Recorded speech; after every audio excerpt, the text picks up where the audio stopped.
we said goodbye to our friends in Belgium and made our way to the first French port that made sense for us to stop at, Dunkirk. You can probably tell by now I never really know where we're going until we're actually there, mostly because our plans change daily, if not hourly, as it all depends on the weather and marine availability. But also because I'm usually too busy keeping the kids entertained to have any idea where we are half the time. And Dunkirk was a great stop to get off the boat and enjoy a warm beach day after what felt like a lifetime of cold 4 a.m. wake-ups and little opportunity for a swim. And in today's episode, we're taking you through our 8 weeks in France. 4 of those dedicated to boat upgrades, 2 unexpected trips to the ER, 1 haul out, and an engine failure that took mechanics a month to diagnose and repair. Hello, Captain. Where are we? Just arrived in Dunkirk. Ah, France. Is this the 4th or 5th country? In 2 weeks. Well, Denmark, Germany, Netherlands, Belgium, France. Yeah, 5th country. Very different. The water is already cleaner. The water is much cleaner. It's colder. And there's still big cargo ships and heavy fuel industry and lots of nice.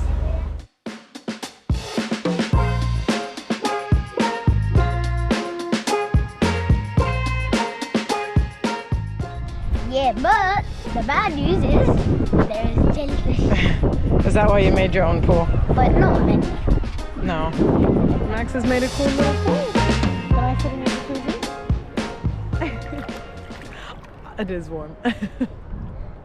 For Daddy. After a few days, weeks, years on a boat, who knows? It's been only 2 weeks. Yeah, only 2 weeks. 2 weeks, and this is the 5th country today. And it felt like 1 month.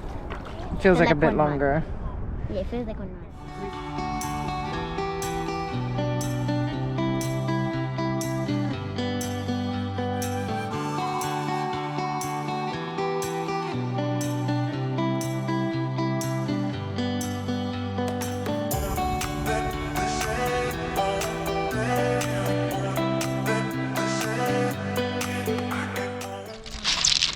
How cool is this marina? Such smooth rocks. And we also found one that shines. Yeah. We found a little one that shines and then I threw it away. But then after we found a big one that shines.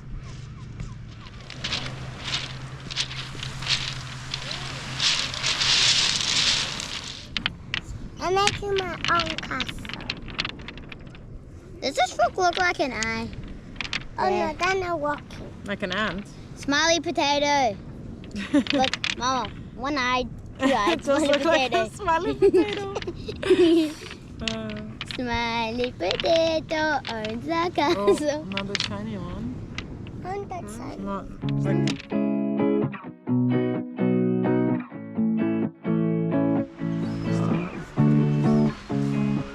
These layers. Interesting rock. Oh, yeah, it's a bit chalky. Well, is it? Oh. That doesn't give me confidence standing under here. Well, there was a big rock slide last year, I found it. On the other side. Oh, great. We're on the good side.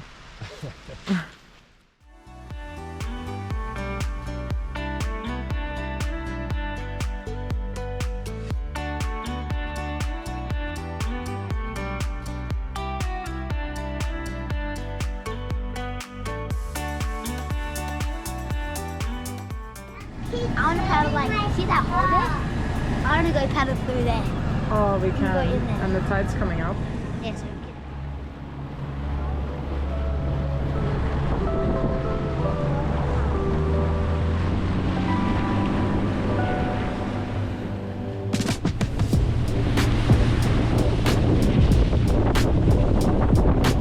Oh yeah, don't do that.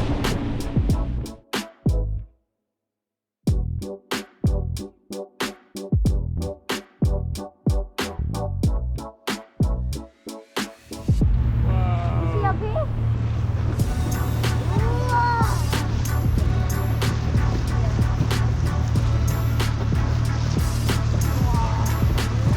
Really cool.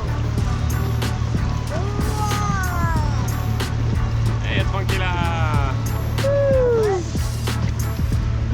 The biggest photo is like Are there? There might be.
Going through there.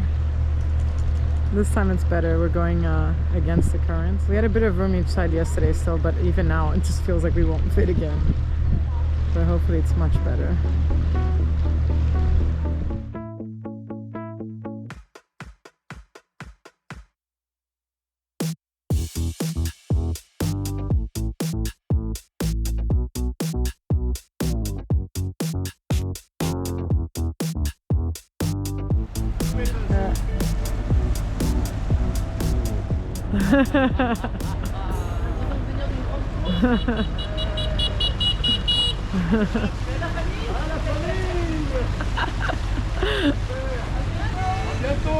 Ciao. À bientôt. Oh, it's busy here. That And these current is trollers, wild. it's crazy. So strong. Imagine being on a floaty. Just go. Oh yeah, go a bit to your left because we're being pushed. It's not very deep on the left. And with the winds in our favor, we figured why not head to the Channel Islands? It would have been a shame to sail past without exploring them. So we went a couple of days hopping around Herm, Alderney and Guernsey. Then, with a perfect weather window, we had a direct champagne sail down to Saint-Malo.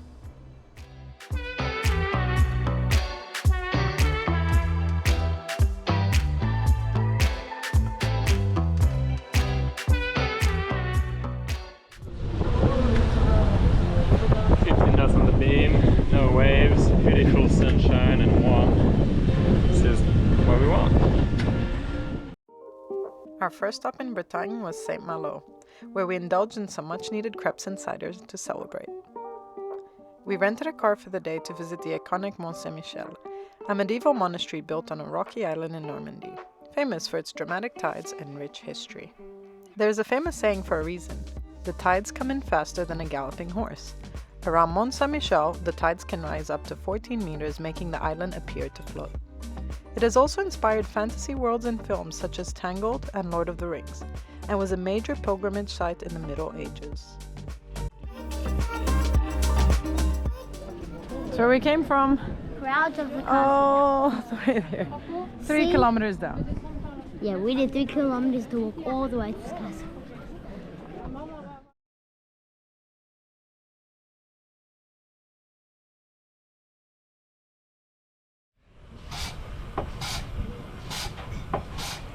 Are your services available? First of many. Oh, yeah. First oil change of the sail drive every 250 hours. So So it's gonna be. Daddy, before we get sail, out at of least there. I pump. On a nice hot day, we should be at the beach. When you just want to have a lunch, but you've got spectators. People are gonna throw food at me.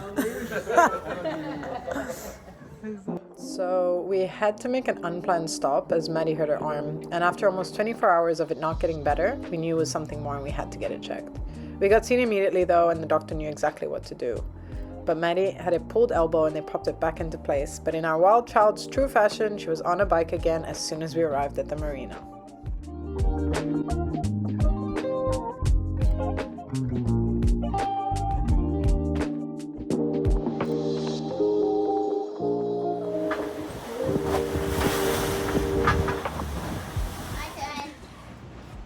Brum, brum, brum. Really quick, let's drive as fast as you can. Boom! And just as we solved one issue, another one pops up. This time it was an error message on our starboard engine, which made Ant question if his maintenance works had anything to do with it. But given it was an ECU error, we assumed it was an unrelated electrical issue. With one engine down and choppy seas, we had one more hurdle. It was a public holiday in France and then the weekend, which meant we wouldn't hear from Myanmar until Monday. So we made the most of it and anchored in the cute island of Bat. Yeah, well, this used to be like 5 meters deep. That's a little baby crabby. Come here. Maddie, big 6 times, okay?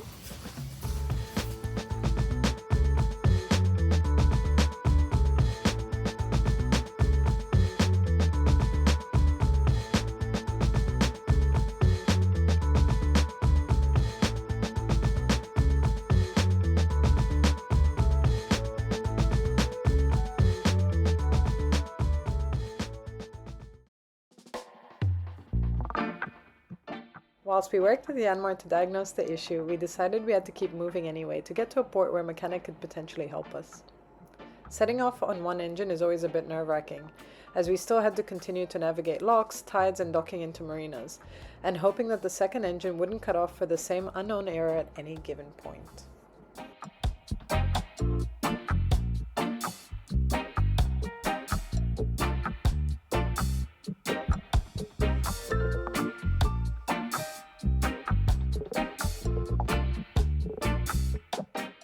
So unfortunately, headwinds and wonky sea states kept coming, but we really needed to get moving and worked with Yanmar and mechanics over the phone for the next few days until we could further diagnose the issue. In the meantime, our little box of broken parts was also growing fast. This is basically the boat version of turning a cookie tin into a sewing kit.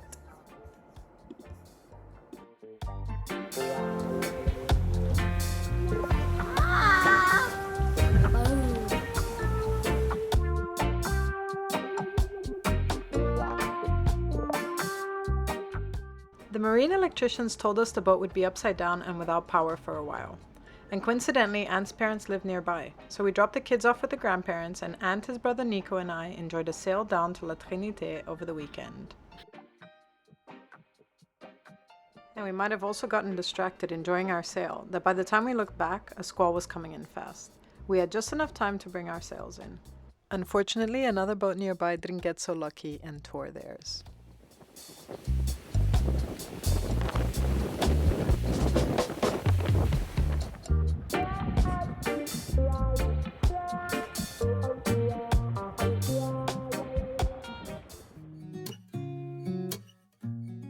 And with scheduled boat work only starting on Monday, we made a little stop at Île de Groix for the weekend, before docking into La Trinité for what would be 4 weeks of work.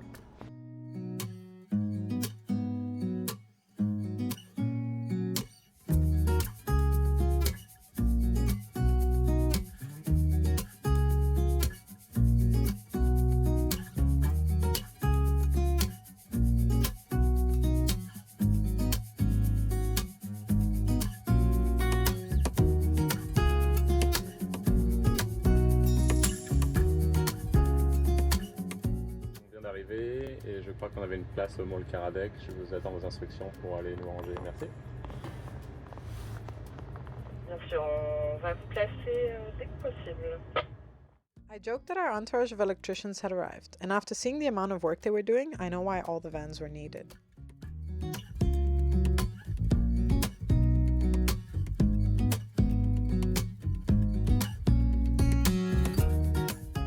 Whilst the boat work continued on deck, we paid a visit to a close friend who coincidentally happened to work at a sailmaker in town and got our lazy bag repaired. A few days in, I had to jump on a train to go see the kids as Anne's parents called saying Maddie's leg was hurting and she couldn't walk on it. After an ER trip with her again, the doctors thought it was caused by some kind of virus, and a couple of days later she was back on her feet. So, we drove back down to La Trinité and stayed at our friend's place this time since the boat was still in total chaos. And something we've learned really fast is that you're really lucky if all your boat work can happen in one spot. The welder who could fit our new arch was based in Coastline, so we made a little trip south for a few nights, then sailed back up to La Trinité to get the panels on and continue the upgrades. So why are we doing all this work and why now? Our goal with these upgrades was to maximize reliability, comfort, and self-sufficiency by building stronger systems for remote cruising that generated enough power for a family on board and the ability to produce our own energy. This was exactly everything we needed before crossing the Atlantic and cruising through the remote islands of the Caribbean. I'll leave it with Anne to explain how we did this. So we wanted to use more power because we've got now induction cooking instead of gas cooking, and we've got microwaves, and we've got, because we live aboard, a washing machine, all sort of creator comforts. So we need to be able to output a lot of power from our batteries, and so we also need bigger batteries and bigger inverters. So we replace the old batteries by new lithium ones that can store more energy, and we replace the inverters by bigger ones as well to output more power. So what that means is we can boil water for tea while the washing machine is running and nothing is going to blow up. Or just have the option, because I couldn't do Like, do you remember I had the little induction top? Yes. And then Couldn't use the microwave, no, couldn't it use the tells you washing, to couldn't use the not kettle. use it at the same time. Yes. Took me like 2-3 hours to make dinner with one pot and like 6 of us or something. That's right. So that's storage and output, and then also because we want to depend less on generators and engines running to make power, we added a lot more solar panels because that's the best option on a boat, especially a catamaran. It's got lots of space at the back and at the front. So we built an arch so we can put solar panels at the back above the dinghy where there's no shade, and then we also added some on the roof at the front, which does get more shade from the sails and the mast, but there's still lots of space, and also often the sun is either at the front or behind. So yeah, so we went from 3 tiny little solar panels of like 100 watts each to we removed those, we chucked yes. them, yeah. Well, they were like structurally glued with about Sikaflex. 6 liters of Sikaflex each, so it took us half a day and a winch and a halyard to take them out of the roof. But we did added 6 soft panels there and 4 big ones at the back for a total of 3.3 kilowatt hour of peak production capacity. And on a good sunny day we see 2.5 to 2.6 kilowatt getting into the batteries, and the batteries. The boat came with AGM batteries that are don't last very long in time, and also can only be discharged down to about 50% before they get damaged. So we replaced this by lithium iron phosphate, which is the recommended safe chemistry for batteries, and they're basically twice the capacity, and they can be discharged all the way down pretty much, so that gives us a lot more energy to power a boat. So on a good day in the Med or the Caribbean where it's sunny and it's only the 4 of us, we can live fully and even make water without using the generator. We did switch to a 48 volt system instead of a 12 volt system for the batteries and inverters, because that helps having higher efficiency and less losses in cables, and it's also cheaper actually because it's less copper and smaller inverter. The challenge with this is all the electronics on the boat is 12 volt, right? The fridges are 12 volt, the fans, the lights, the electronics, the autopilot, and even the windlass and the winches.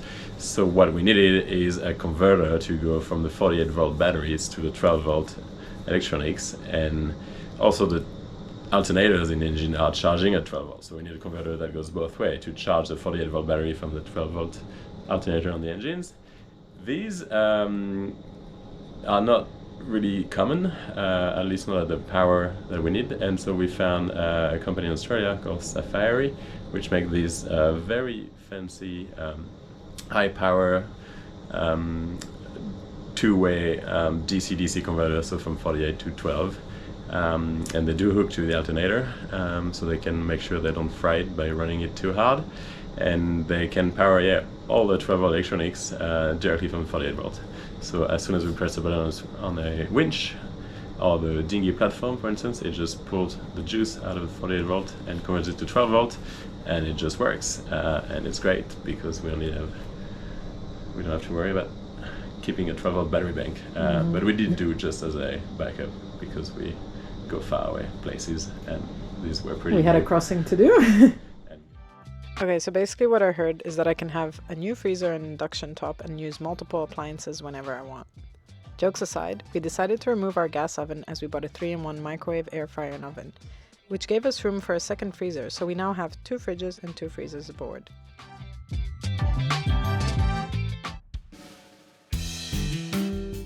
The weekends were time off from boat work for us too, which meant we could sometimes get away to explore the beautiful islands in Bretagne. Our friends joined us for the weekend at Île de Groix, and we were lucky with the weather, so we got to enjoy some quick swims and gorgeous sunsets before winter kicked in.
Let go.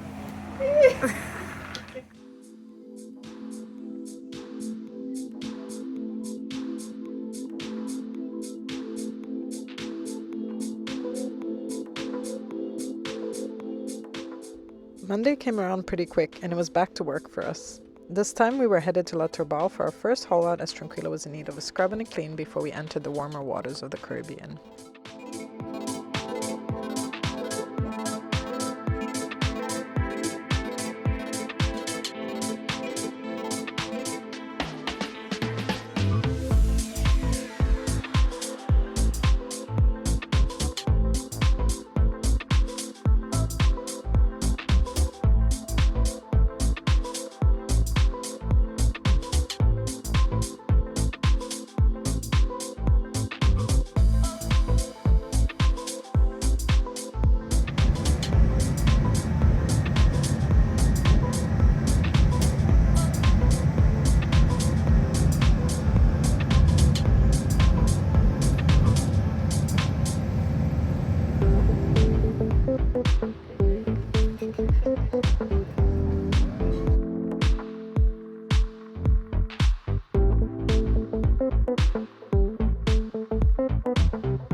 We slept aboard for the night, and the next day we welcomed our friend Julia before we splashed Tranquila back in. Julia was keen to cross the Atlantic with us, so we invited her to join us for our first overnight passage to Spain. She could then decide if she was still keen on this crazy adventure. Unfortunately, bad weather delayed our departure, so she had to head back to Denmark the night we crossed to Spain. But we still had a fantastic few days showing her the ropes aboard. It was finally time to head back to La Trinité for one last check on the electrical installations before our new chapter to the ARC start line in the Canaries began. And added to the list of undiagnosed issues was a chafing spinnaker halyard, which we also couldn't get to the bottom of. In the meantime, I was fitting 8 of our life jackets with MOB AIS devices. These are small beacons that alert nearby boats if someone goes overboard. They greatly improve your chances of being found at sea, especially as a person in the water can be hard to spot or may drift quickly. The MOB 1 activates automatically, so it's even safer for kids' life jackets and sends precise GPS coordinates to nearby vessels' navigation systems.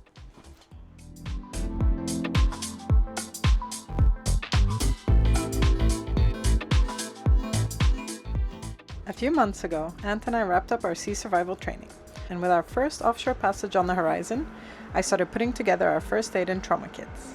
We got the life raft serviced and ordered a new mount so we could fit it somewhere more accessible than where it was before. And once all that was finally sorted, we were ready to cast off from La Trinité, a bittersweet but exciting departure.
It was time to explore La Rochelle, our last stop in France.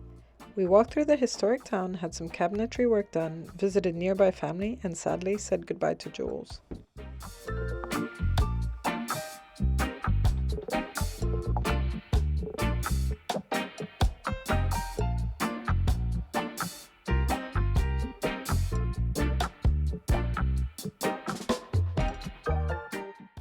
there was a big storm passing through, and we were very glad to be docked in the marina. We saw a weather window to head to Spain as soon as it blew over. The next question was, what route do we take? We had heard the Bay of Biscay was a lot rougher than the Atlantic, and after looking into it more, there were a few things to consider. The bay rapidly develops low-pressure systems which can create sudden gales and powerful winter storms. It's also known for long Atlantic swells that become steep and confused, especially as you near the continental shelf. To top it all off, orcas had started attacking boats in the bay, as they were previously only known to interact with vessels in Gibraltar up to the Portuguese coast. So with all these factors, and given it was our first overnight offshore passage, we decided to take the safer route and make a vertical dash down to Loreto in Spain. It was quite rough to exit La Rochelle, and most of us slept on our galley bed for the night, but it had to be done with the weather windows we had. The next morning brought about much calmer seas and soon clearer skies. The kids were very excited that our seal spotting activity in the North Sea had changed to dolphin watching in the Bay of Biscay. Our ETA to Loreto was now just after sunrise, and it was the first of many land-ho sunrises we were about to experience.